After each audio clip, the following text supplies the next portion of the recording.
Assalomu alaykum yurtdoshlar. Bugun 2025-yil 28-aprel. Uzumlarimizning tagini yumshatib chiqdik. Shunaqa qilib. Chunki bir oycha bo'lib qoldi, suv yo'q. Yerlar qurib qoldi.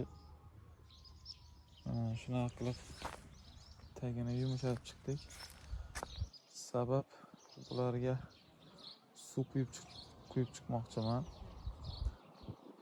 Chunki bu uzumlar payvand qilingan. Avatar, karnaval uzumlarni payvand qilganmiz.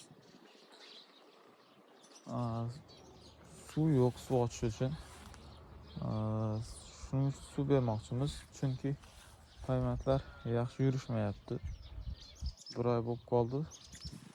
Mana ko'rib turibsiz, yerlar juda cho'llagan, suv yo'q.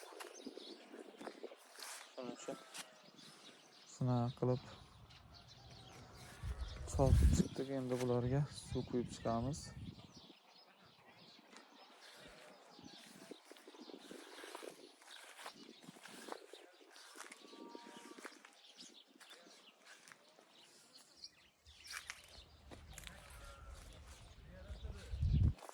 Shu uzumlar payvand qilingan.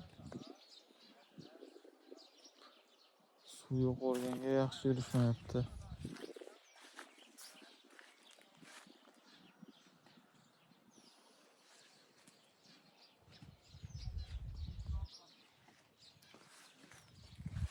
Yo bir maslahat bersangizlar shu ishni qilardik.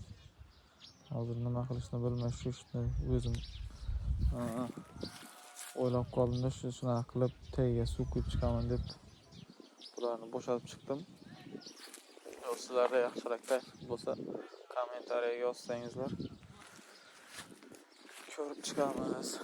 Yaxshiroq taklif bo'lsa balki shu ishni qilarmiz.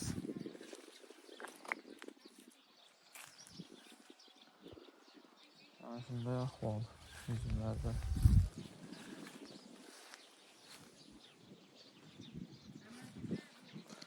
Agar payvand qilmagan bo'lganimizda unchalik zaruriyat sezmasdik suvga.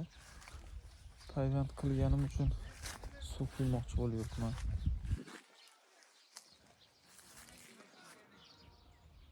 Kommentariyalarni kutib qolamiz.